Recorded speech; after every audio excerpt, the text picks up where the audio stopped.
சிங்கம் ஒரு சிங்கம் எப்போ எதுலயும் பெக்யூலியர் தான்.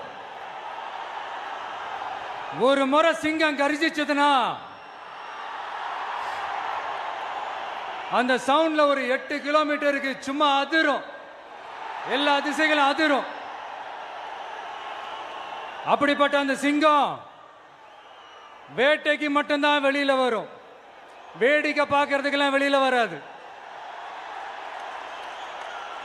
வேட்டையில கூட உயிரோடு இருக்கிற மிருகங்களை தான் வேட்டையாடும். அதுலயும் பெரும்பாலும் தன்னை விட பெரிய சைஸ் உள்ள மிருகங்களை தான் குறி வச்சு தாக்கும், ஜெயிக்கும். எவ்வளவு பசியில் இருந்தாலும் உயிர் இல்லாததை, கெட்டு போனதை தொட்டு கூட பார்க்காது. அப்படிப்பட்ட அந்த சிங்கம் அவ்வளவு ஈஸியா எதையும் தொடாது, தொட்டா விடாது. காட்டோட 4 பக்கமும் மார்க்கிங் மை டெரிட்டரின்னு தன்னுடைய பவுண்டரியை தானே வகுக்கும். அப்படிதான் அந்த காட்டையை தன்னோட கண்ட்ரோல்ல வச்சிருக்கும். சிங்கத்துக்கு கூட்டத்தோட இருக்கிறதுக்கும் தெரியும், தனியா இருக்கிறதுக்கும் தெரியும். அப்படியே தனியா வரணும்னு நினைச்சாலும் அஞ்சாம அலட்டிக்காம சும்மா கெத்தா தனியா வந்து அத்தனை பேருக்கும் தண்ணி காட்டும். எப்போ எதிலையும் தன்னோட தனித்தன்மை இழக்கவே இழக்காது. Yes, a lion is always a lion.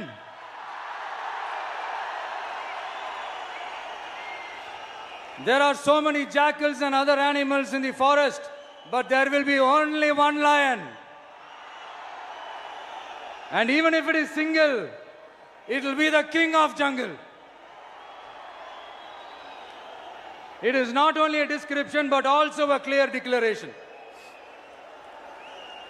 சிங்கத்தை பத்தி பேசிட்டு நம்ம சிங்க குட்டிகளையும் சிங்க பெண்களையும் பத்தி நம்ம பேசாம இருக்க முடியுமா? அவங்கள எப்படி நான் மறப்பேன்? அவங்க தான் என்னுடைய உயிராச்சே, என் நெஞ்சில் குடியிருக்கும்.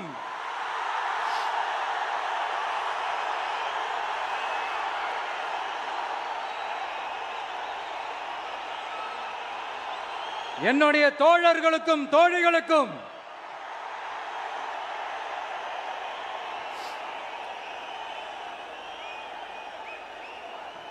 நேர்ல வர முடியாத சூழல்ல வீட்டில் இருந்துகிட்டே நம்மளோட இந்த மாநாட்டில் நேரலை வாயிலாக கலந்துகிட்டு இருக்கிற என்னுடைய அம்மாக்கள், அக்கா தங்கைகள், அண்ணன் தம்பிகள், நண்பர்கள் அனைவருக்கும் என்னோட உயிர் வணக்கம். என்னோட உயிர் வணக்கம், என்னோட உயிர் வணக்கம்.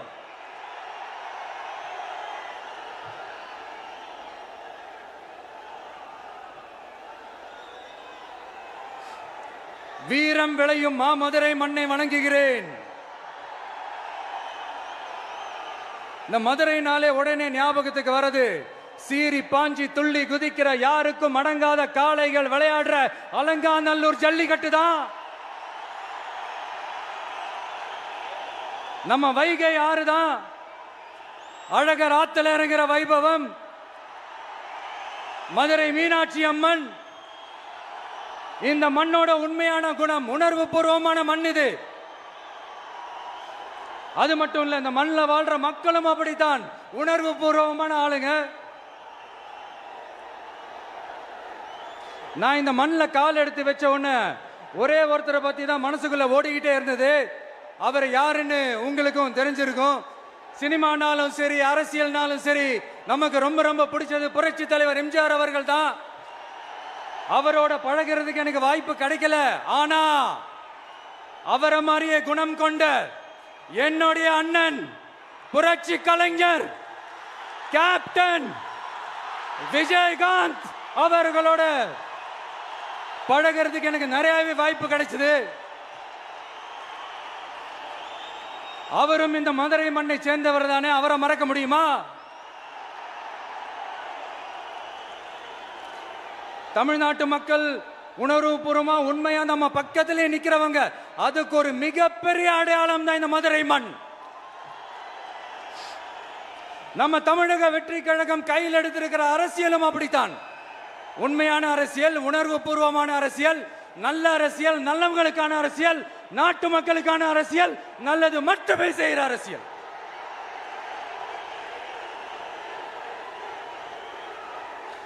இதோ நம்மளுடைய இந்த இரண்டாவது மாநில மாநாடு வாகை சூடும் வரலாறு திரும்புகிறது. அப்படி இந்த மாநாட்டுக்கு பேர் வச்சிருக்கிறோம். 1967லயும் 1977லயும் நம்ம தமிழக அரசியல் ஒரு மிகப்பெரிய ஆட்சி அதிகார மாற்றங்கள் ஒண்ணு நடந்துச்சு இல்லையா? அதே மாதிரிதான் அடுத்த வருஷம் 2026ல அப்படி ஒரு வரலாறு திரும்ப போகுதுன்னு உறுதியா சொல்றதுக்கான மாநாடு தான் நம்மளோட இந்த இரண்டாவது மாநில மாநாடு. விக்கிரவாண்டி விசாலையில் நம்மளுடைய ஃபர்ஸ்ட் மாநாடு நடத்தணும், வெற்றி கொள்கை திருவிழா. அதுக்கப்புறமே நீங்க பார்த்திருப்பீங்க, தமிழக அரசியல் அந்த தட்ப வெப்பத்தையே மாத்தினுச்சு. நமக்கு எதிராக எத்தனை குரல்கள். ஆனா உங்களுக்கு தான் நம்மளை பத்தி நல்லா தெரியுமே, எந்த குரலையும் காதலையே போட்டுக்காம மக்களோட குரலை மட்டுமே கேட்டுக்கிட்டு நமக்கு எதிராக வர அத்தனை கூக்குரல்களையும் சின்னதா ஒரு சிரிப்போடவே கடந்து வந்திருக்கிறோம். அது இல்லாம நம்ம மாநாட்டில் ஒலிக்கிற இந்த குரல் இந்த ஒற்றை தமிழ் மகனோட குரல் மட்டுமல்ல, ஒட்டுமொத்த தமிழ்நாட்டு மக்களுடைய குரல். தமிழ்நாட்டில் இருக்கிற ஒவ்வொரு வீட்டில இருந்தும் ஒலிக்கிற குரல், ஒட்டுமொத்த உலகெங்கும் வாழும் ஒவ்வொரு தமிழ் வீட்டிலிருந்தும் எழும் குரல். இந்த சினிமா என்கிற மாபெரும் கலை ஆயுதத்தின் வாயிலாக சாதி, மதம், இனம், பாலினம், மொழி கடந்து இந்த நாட்டின் மூளை முடுக்கெங்கும் ரசிகர்களாக இருந்து தோழர்களாக நம்மோடு பயணிக்க துவங்கியுள்ள அனைவரோடும் இணைந்த ஒவ்வொரு மனிதருக்காகவும் ஒலிக்கிற உரிமை குரல்.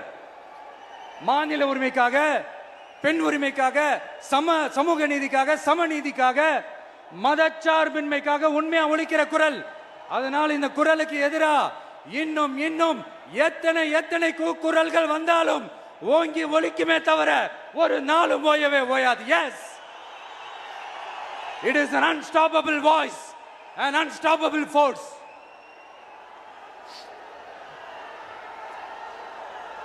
நம்ம அரசியலுக்கு வர்றதுக்கு முன்னாடி அட இவரெல்லாம் வர மாட்டாரியா, அவரே வரல, இவரே வரல, இவருங்க வர போறாரு அப்படின்ட்டு நிறைய பேர் ஜோஷியம் சொன்னாங்க.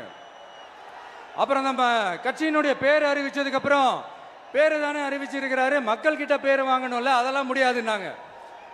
அப்புறம் ரொம்ப முக்கியமா மாநாடுலாம் எவ்வளவு பெரிய விஷயம், அதெல்லாம் இவர் ஒத்தால எப்படி பண்ண முடியும், சும்மா பக்கத்தில் புஷியானதை வச்சுக்கிட்டு மாநாடுல எப்படி நடத்தி காட்ட முடியும், அதெல்லாம் அவங்களால முடியாது. அப்புறம் மழை பெஞ்சு எல்லாத்தையும் எடுத்துரும். ஏன் என் கூட இருக்கிறவங்களே கூட தான் சொன்னாங்க.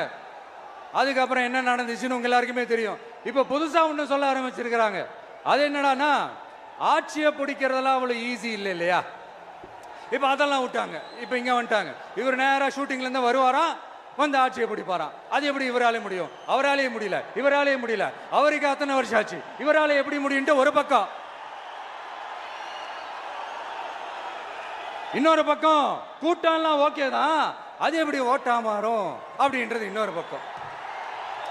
இப்படி கதை, திரைக்கதை, வசனம், இயக்கம், பாடல்கள்,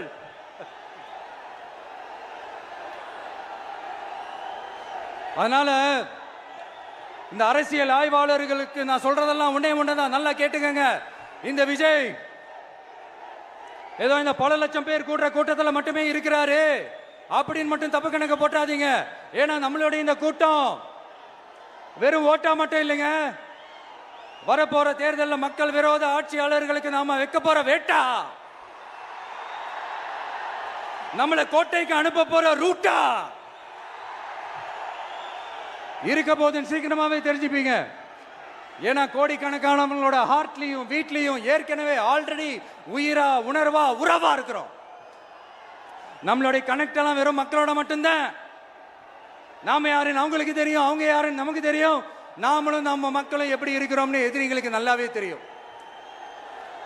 இருந்தாலும் இந்த விஜய் எதுக்குப்பா வந்திருக்கிறாரு, இவர் என்ன புதுசா என்ன திட்டம்லாம் சொல்லிட்டாரு அப்படின்னு வேற நிறைய கேள்விகள். இந்த சொல்றேன் தெரிஞ்சுக்கங்க. பெண் குழந்தைகள், பெண்கள் மற்றும் வயசானவங்களோட பாதுகாப்புல தான் நம்ம பிரையாரிட்டியே. அடுத்து இளைஞர்கள், உழவர்கள், உழைப்பாளர்கள், நெசவாளர்கள், மீனவர்கள், ஆதரவற்ற முதியோர்கள், மாற்றுத்திறனாளிகள், மூன்றாம் பாலினத்தவர்கள்னு இன்னும் யாருக்கெல்லாம் கவர்மெண்டோட ஒரு ஸ்பெஷல் அட்டென்ஷன் தேவையோ அவங்க எல்லாருக்குமான ஒரு கவர்மெண்ட் அமைக்கிறது தான் நம்ம இலக்கே. நான் ஏற்கனவே சொன்னதை தான் இங்க நான் திரும்பவும் சொல்றேன். நம்மளுடைய இந்த தமிழக வெற்றி கழகம் ஏதோ அரசியல் ஆதாயத்துக்காக தொடங்கப்பட்ட கட்சியெல்லாம் கிடையாதுங்க. கொள்கை கோட்பாடுகளோடு தந்தை பெரியார், பெருந்தலைவர் காமராஜர், அண்ணல் அம்பேத்கர், வீரமங்க வேலு நாச்சியார், மக்கள் சேவகர் அஞ்சலை அம்மாள்,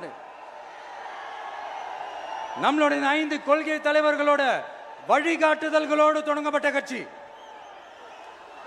நம்ம ஸ்டாண்ட்ல நாம எப்பவுமே ஸ்ட்ராங்கா தாங்க இருக்கிறோம். அதுல எந்த மாற்றத்துக்கோ எந்த சமரசத்துக்கோ துளி கூட இடமில்லை. நம்மளுடைய ஒரே கொள்கை எதிரி பாஜக தான். நம்மளுடைய ஒரே அரசியல் எதிரி திமுக தான். எப்படி? நம்மளுடைய ஒரே கொள்கை எதிரி, நம்மளுடைய ஒரே அரசியல் எதிரி ஏதோ அண்டர் கிரவுண்ட் ஆதாயத்துக்காக டீல் போட்டுக்கிட்டு டீல் பேசிக்கிட்டு இந்த அலையன்ஸ் வச்சுக்கிட்டு இந்த ஊரை ஏமாத்துற கட்சி எல்லாம் நம்ம டிவிக்கே கிடையாதுங்க. யாருக்காகவும் எதுக்காகவும் எந்த பயமும் கிடையாது. மாபெரும் பெண்கள் சக்தி நம்மளோட இருக்கிறாங்க, மாபெரும் இளைஞர்கள் சக்தி நம்மளோட இருக்கிறாங்க, ஒட்டுமொத்த தமிழ்நாட்டு மக்களுடைய சக்தி நம்மளோட நிக்கிறாங்க. அப்படி இருக்கும்போது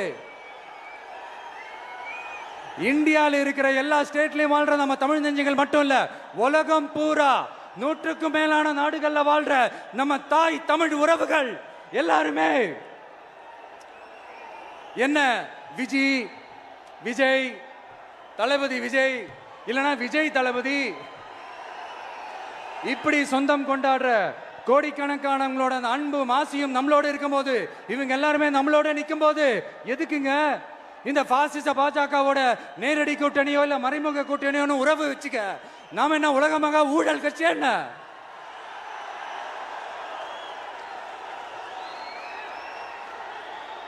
நம்மளை பத்தி சின்னதா ஒரு உண்மை ஒண்ணு சொல்லலாமா? என்னடா இவர் வாயால இப்படி சொல்றாருன்ட்டு யாரும் தவறா நினைச்சுக்க வேணாம். ஏன்னா இது ஒரு விதத்துல ஒரு ஃபேக்டும் கூட. அதனாலதான் நான் சொல்லணும்னு ஆசைப்படுறேன். நம்ம யார் தெரியும்ல? நாம எல்லாருமே சொல்றேன். நாம யார் தெரியும்ல? இந்தியாவின் மாபெரும் மக்கள் சக்தி கொண்ட ஒரு மகத்தான வெகுஜன மக்கள் படை.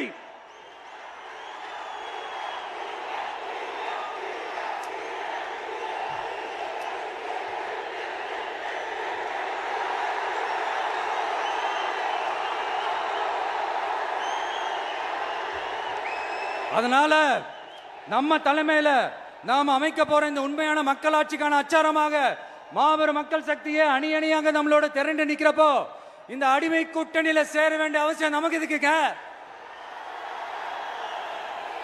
நம்மளுடைய இந்த கூட்டணி சுயமிழந்த கூட்டணியெல்லாம் இருக்காது, சுய மரியாதை கூட்டணியா தான் இருக்கும். இந்த ஒரு பக்கம் RSS கிட்ட அடிபணிஞ்சுக்கிட்டு, இன்னொரு பக்கம் மதச்சார்பற்ற கூட்டணின்னு இந்த மக்களை ஏமாத்துற கூட்டணியெல்லாம் நம்ம கூட்டணி இருக்காது.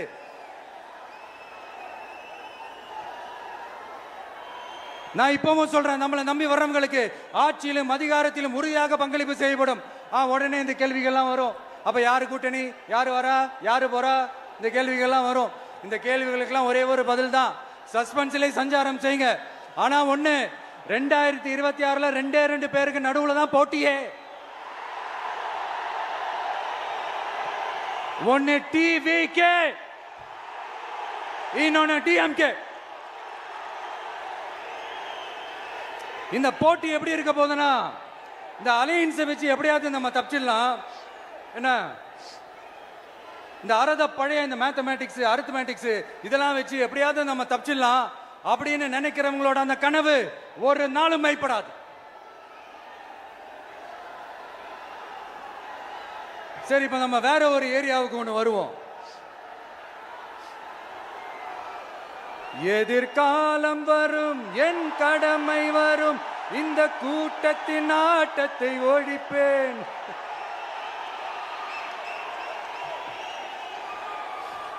மக்கள் அரசியல் என்ற அந்த சவுக்க கையில் எடுக்கலாமா? யாருக்கு எதிரான தானே கேட்கிறீங்க? வேற யாரு? மறைமுக உறவுக்காரர்களான பாசிச பாஜகவும் பாய்சன் திமுகவும் தான். மாண்புமிகு பிரதமர் நரேந்திர மோடிஜி அவர்களே, 3வது முறையா ஒன்றியத்தோட ஆட்சி அதிகாரத்தை நீங்க தானே கையில் வச்சிருக்கிறீங்க. இல்ல, நாங்க தெரியாம தான் கேட்கிறோம். நீங்க ஆட்சிக்கு வந்தது ஒட்டுமொத்த மக்களுக்கும் நல்லது செய்யவா, இல்ல நம்மளுடைய இந்த இஸ்லாமிய நண்பர்களுக்கும் இஸ்லாமிய தோழர்களுக்கும் எதிராக சதி செய்யவா? மக்களுக்கு உங்ககிட்ட கேட்கறதுக்குன்னு ஏராளமான கேள்விகள் இருக்குது. அதனால அவங்க சார்பா, அவங்கள ஒருத்தனா, அவங்களோட ஒரு உண்மையான ஒரு பிரதிநிதியா உங்ககிட்ட சில கேள்விகள் கேட்கணும். மிஸ்டர் பிரைம் மினிஸ்டர் அவர்களே, நம்ம தமிழ்நாட்டு மீனவர்கள் கிட்டத்தட்ட ஒரு 800 பேருக்கு மேல இலங்கை கடற்படையால தாக்கி அழிக்கப்பட்டிருக்கிறாங்க. அதை கண்டிக்கிறதுக்காக உங்களை பெருசா எதுவும் செய்ய சொல்லல, சின்னதா ஒண்ணே ஒண்ணு மட்டும் செஞ்சு கொடுங்க. இனிமேலாச்சும் எங்களுடைய மீனவர்கள் பாதுகாப்பா இருக்கிறதுக்காக இந்த கச்சத்தீவை இலங்கை கிட்ட இருந்து மீட்டு கொடுத்துருங்க, அது போதும். உங்களுடைய இந்த முரட்டு பிடிவாதத்தால நீங்க நடத்துற இந்த நீட்டு தேர்வு, அதனால இங்க என்னென்ன நடக்குதுன்னு சொல்றதுக்கே மனசு வலிக்குது. அதனால அந்த நீட்டு தேர்வு தேவையில்லைன்னு அறிவிச்சிருங்க, அது போதும். செய்வீர்களா திரு நரேந்திரபாய் தாமோதர் மோடிஜி அவர்களே? எங்களுக்கு என்னென்ன தேவையோ, என்னென்ன நல்லதோ அதெல்லாம் செய்ய மாட்டேங்கிறீங்க. ஆனா ஆட்சி அதிகாரத்தை மட்டும் கையில வச்சுக்கிட்டு மக்களை ஏமாத்த நேரடியாக ஒரு பாசிச பாஜக அடிமை கூட்டணி ஒண்ணு. அடுத்து உங்களோட இந்த மைனாரிட்டி ஆட்சியை ஓட்டுறதுக்காக மறைமுகமாக RSS அடிமை குடும்பம்னு இன்னொரு கூட்டணி. இப்படி மக்கள் சக்தியே இல்லாத இந்த ஊழல் கட்சிகளை மிரட்டி அடிபணிய வச்சு 2029 வரைக்கும் சொகுசு பயணம் போயிடலாம்னு திட்டம் தீட்டி வச்சிருக்கிறீங்க. அதானே ஜி? என்ன ஜி? ஒண்ணு மட்டும் சொல்றேன், தெரிஞ்சுக்கங்க.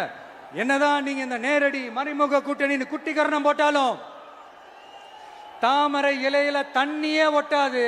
தமிழக மக்கள் மட்டும் எப்படி ஒட்டுவாங்க?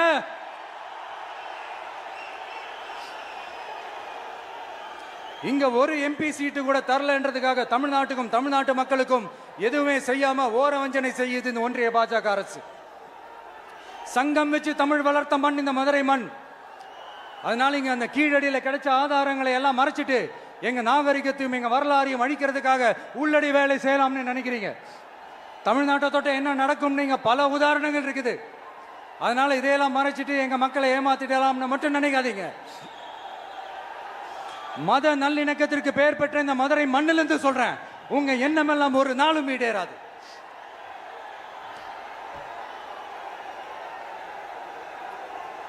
எம்ஜிஆர்னா யார் தெரியும்ல?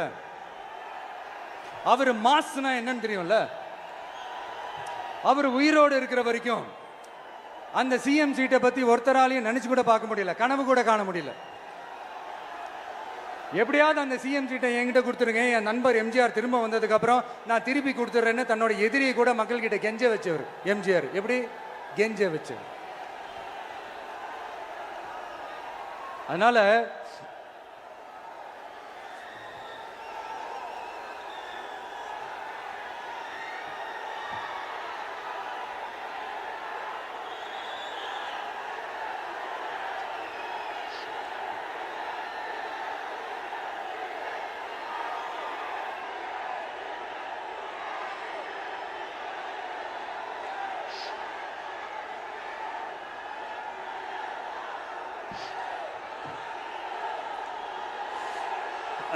ஆனா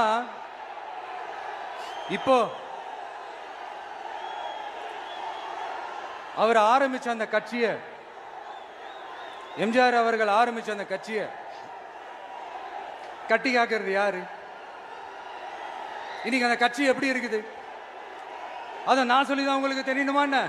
அப்பாவி தொண்டர்கள் அதை வெளியில சொல்ல முடியாம வேதனையில தவிக்கிறாங்க. 2026 சட்டமன்ற தேர்தலில் யாருக்கு ஓட்டு போடணும், எப்படிப்பட்ட ஆட்சி இங்க அமையணும்னு அந்த அப்பழுக்கற்ற அந்த தொண்டர்களுக்கும் ரொம்ப நல்லாவே தெரியும். அதனால என்ன வேஷம் போட்டுக்கிட்டு பாஜக இங்க தமிழ்நாட்டுக்குள்ள வந்தாலும் அவங்க வித்தை எல்லாம் இங்க வேலைக்கே ஆகாது.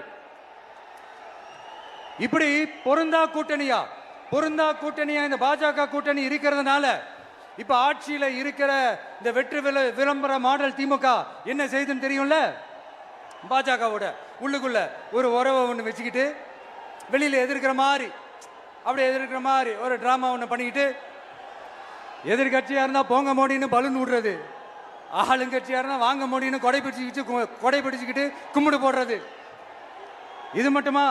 ஒரு ரைடுன்னு ஒன்று வந்துட்டா போதும், இது வரைக்கும் போகவே போகாத ஒரு மீட்டிங், அதை காரணம் காட்டி டெல்லிக்கு போறது, அங்க ஒரு சீக்ரெட் மீட்டிங் நடத்துறது. நல்லா நோட் பண்ணணும் மக்களே, அந்த மீட்டிங் அப்புறம் இந்த இஷ்யூ அப்படியே காணாம போயிருக்குமே. அதேதான் Stalin uncle, what uncle is very wrong uncle.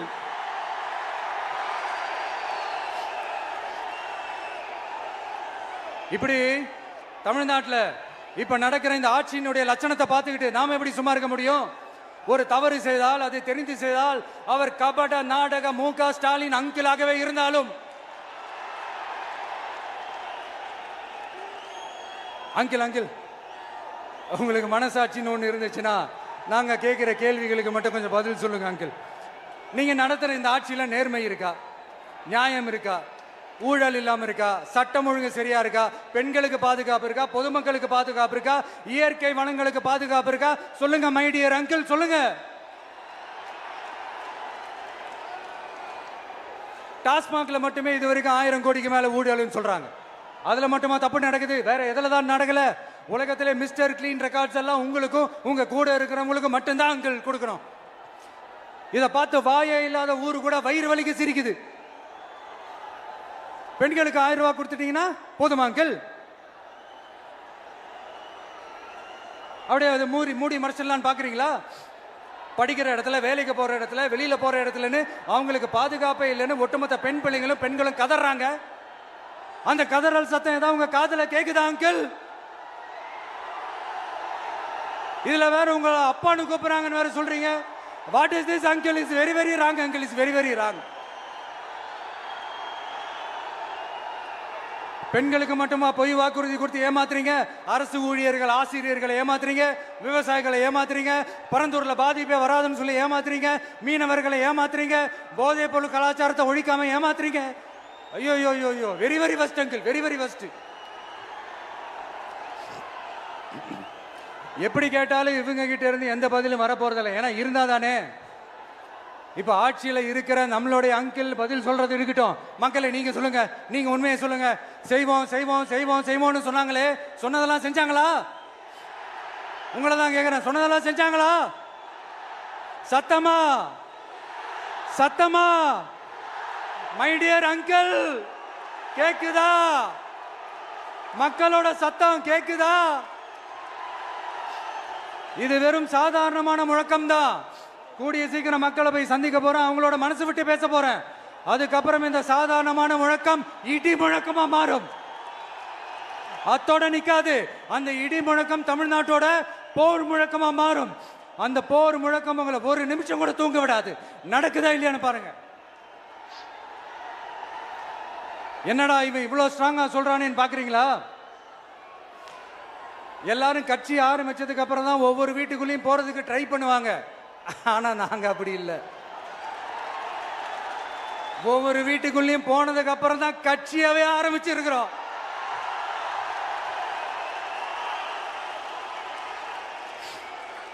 அதனால ஒட்டுமொத்தமா எல்லாருமா சேர்ந்து இந்த திமுக ஆட்சியை, கபட நாடக திமுக ஆட்சியை 2026 தேர்தலில் வீட்டுக்கு அனுப்புறோம்.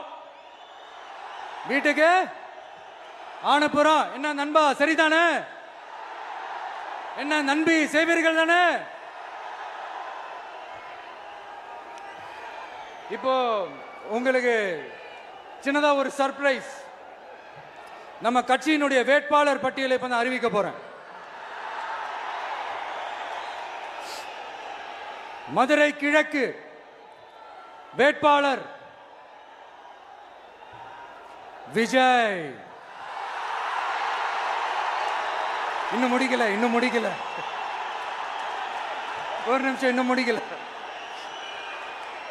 மதுரை மேற்கு வேட்பாளர் விஜய். மதுரை மத்தி வேட்பாளர் விஜய். மதுரை தெற்கு வேட்பாளர் விஜய். மதுரை வடக்கு வேட்பாளர் விஜய். மேலூர் விஜய். சோழவந்தான் விஜய். திருப்பரங்குன்றம் விஜய். திருமங்கலம் விஜய். உசலம்பட்டி விஜய்.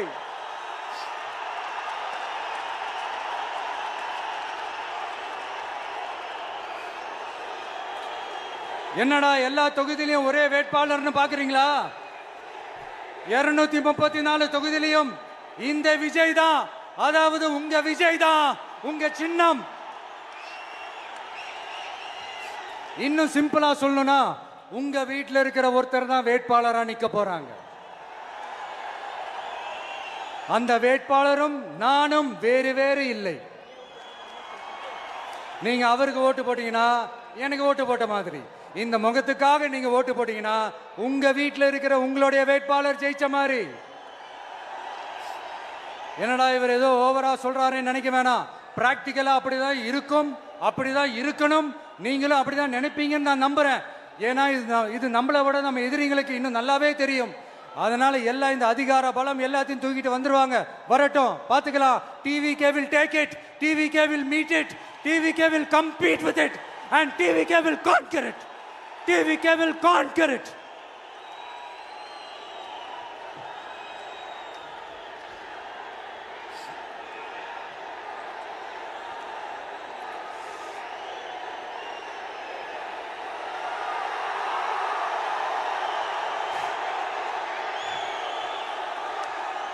இந்த நேரத்தில் நம்ம மனசுல இருக்கிறத மக்கள் கிட்ட சொல்லி ஆகணும். தூத்துக்குடி ஸ்னோலினோட அம்மா என்ன அவங்களோட தம்பி, இன்னும் அவங்க பொண்ணுக்கு நான் தாய் மாமன்னு சொன்னாங்க. அந்த அக்காவோட குழந்தைக்கு மட்டும் இல்லைங்க, என்ன அண்ணனா தம்பியா நினைக்கிற தமிழ்நாட்டில் இருக்கிற என்னோட எல்லா சகோதரிகளின் குழந்தைகளுக்கும் நான் இன்னைக்கு மட்டும் இல்ல, என்னைக்குமே ஒரு தாய் மாமனா தான் இருப்பேன். நீங்க எல்லாரும் என்னுடைய ரத்த உறவு, கூட பிறந்த பொறுப்பு. என் வீட்டு ரேஷன் கார்டுல வேணா உங்க பேர் இல்லாம இருக்கலாம், உங்க வீட்டு ரேஷன் கார்டுல வேணா என் பேர் இல்லாம இருக்கலாம். ஆனா நாம் எல்லாரும் ஒண்ணுதான், உறவு தான். நமக்கு இடையே எந்த அரசியலும் உள்ள நுழையவே முடியாது. என்கிட்ட இருந்து உங்களையும் உங்ககிட்ட இருந்து என்னையும் எந்த சக்தியாலும் பிரிக்கவே முடியாது. அப்புறம் நான் ஒன்றும் இந்த மார்க்கெட் போனதுக்கு அப்புறம், ரிட்டையர் ஆனதுக்கு அப்புறம் அடைக்கலம் தேடி அரசியலுக்கு வரல, படைக்கலனோட வந்திருக்கிறோம். பவர்ஃபுல் ஃபோர்ஸோட, மாபெரும் படை வரிசையோட, எல்லாத்துக்கும் தயாராகி தான் வந்திருக்கிறோம். இவ்வளவு தயாரா நாம அரசியலுக்கு வர்றதுக்கு ரொம்ப ரொம்ப முக்கிய காரணம் ஒன்று இருக்கு. அது என்ன தெரியுமா? நன்றி கடன், நன்றி கடன், நன்றி கடன்.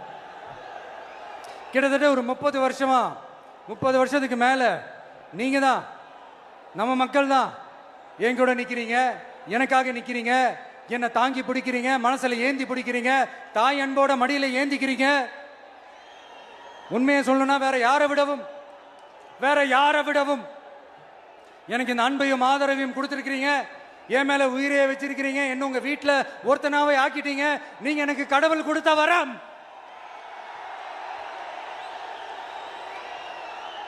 உலகம் பூரா நமக்காக நம்ம கூட நிக்கிற நம்ம மக்களை நான் எப்படி மறப்பேன்? நான் என் லைஃப்ல ரொம்ப உயிரா நினைக்கிறது பெண்களை, குழந்தைங்களை, இளைஞர்களை, உழைக்கிற மக்களை தான். இவங்க தான் நம்மளோட வகைரா. இதை பார்த்து தான் நம்மளோட எதிரிகளுக்கு பத்தி எரியுது. அதுக்காக நாம என்ன செய்ய முடியும்? அதனால நம்ம உறவுகளை, சொந்தத்தை, வகைராவை யாருக்காகவும் எதுக்காகவும் விட்டு கொடுக்க முடியாது இல்லையா? Here at this moment among this August gathering, I want to open my heart and say I enjoy people, I respect people, I worship people.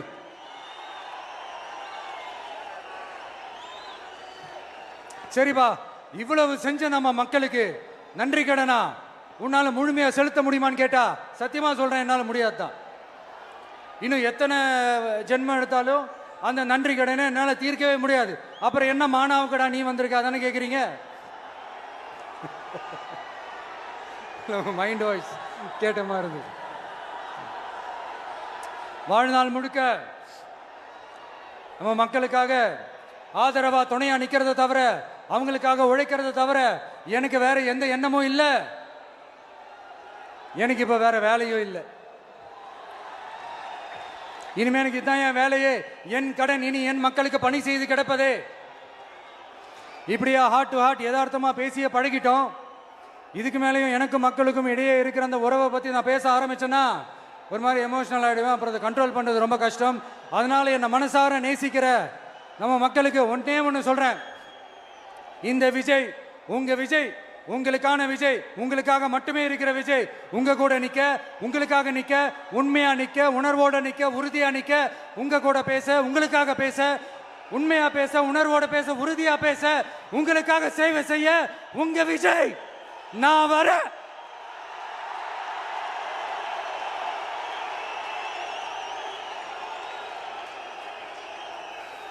சொல்லல முக்கியம், செயல் செயல் செயல் தான் முக்கியம். செய்க தான் சும்மா சிறப்பா இருக்கணும். இந்த ஆட்சிக்கு வந்தேன்னா சும்மா அது செய்வேன், இது செய்வேன், நல்லது செய்வேன், உருட்டுவேன், புரட்டுவேன், அதெல்லாம் கிடையாது. செய்யறதுக்கு நல்லது, செய்யறதுக்கு நல்லது செய்யறதுக்கு மட்டும்தான் இந்த விஜய். அப்புறம் ஒரு அரசியல் தலைவன் அவன் சினிமாக்காரனா, நல்லவனா, கெட்டவனா, இதெல்லாம் தாண்டி அவன் உண்மையானவனா, அதுதான் ரொம்ப ரொம்ப முக்கியம். இது சம்பந்தமா ஒரு குட்டி கதை ஒன்று சொல்றேன். ஒரு நாட்டில் ஒரு ராஜா தனக்கு பக்கபலமா இருக்கிறதுக்காக, கூட துணையா இருக்கிறதுக்காக ஒரு தளபதியை தேடுறாரு. சரியான தகுதிகளோட ஒரு 10 பேர் செலக்ட் ஆகுறாங்க. ஆனால் அதில் ஒருத்தர் மட்டும் தான் செலக்ட் பண்ணணும். அதனால் அந்த ராஜா என்ன பண்ணுறாருன்னா ஒரு டெஸ்ட் வைக்கிறார். அந்த 10 பேர் கையிலையும் விதை நெல்லை கொடுத்து இதை நல்லா வளர்த்து கொண்டு வாங்க, ஒரு 3 மாதம் கழிச்சு வாங்கன்னு சொல்லி அனுப்பி வச்சிடுறாரு. 3 மாதம் கழிச்சு வரும்போது அதில் ஒருத்தர் ஆள் உயரத்துக்கு வளர்த்துருந்தாரு, ஒருத்தர் தோல் உயரத்துக்கு வளர்த்துருந்தாரு. அதில் ஒரு 9 பேரும் நல்லா வளர்த்து கொண்டு வந்திருந்தாங்க. ஒருத்தர் மட்டும் வெறும் தொட்டியோடவே வந்தார். என்னன்னு கேட்டதுக்கு, நானும் தண்ணி ஊற்றி ஊற்றி பார்க்குறேன், உரம் வச்சு வச்சு பார்க்குறேன், வளரவே மாட்டேங்குது ராஜா, என்ன பண்ணுறதுன்னு தெரியலன்னு சொன்னதுக்கு ராஜா அவரை கட்டி அணைச்சிக்கிட்டு, இனிமே நீதான் என்னுடைய தளபதி, எல்லா அதிகாரமும் உனக்கு தான் சொன்னார். ஏன்னா அந்த 10 பேர் கையிலையும் ராஜா கொடுத்தது அவித்த விதை நெல், அது முளைக்கவே முளைக்காது. அந்த 9 திருட்டு பயலும் என்ன பண்ணியிருக்காங்கன்னா வேற விதை நெல்லை வாங்கி அதை வளர்த்துட்டு ராஜாவையும் மக்களையும் ஏமாத்திருக்கிறாங்க. ஆனா இவர் மட்டும் உண்மையை போட்டு உடைச்சிட்டார். அதனால ஒரு நாட்டுக்கு திறமை எந்த அளவுக்கு முக்கியமோ அந்த அளவுக்கு உண்மையும் நேர்மையும் முக்கியம். இப்போ நீங்க எல்லாரும் தான் அந்த ராஜா. நீங்க தேர்ந்தெடுக்க போற அந்த தளபதி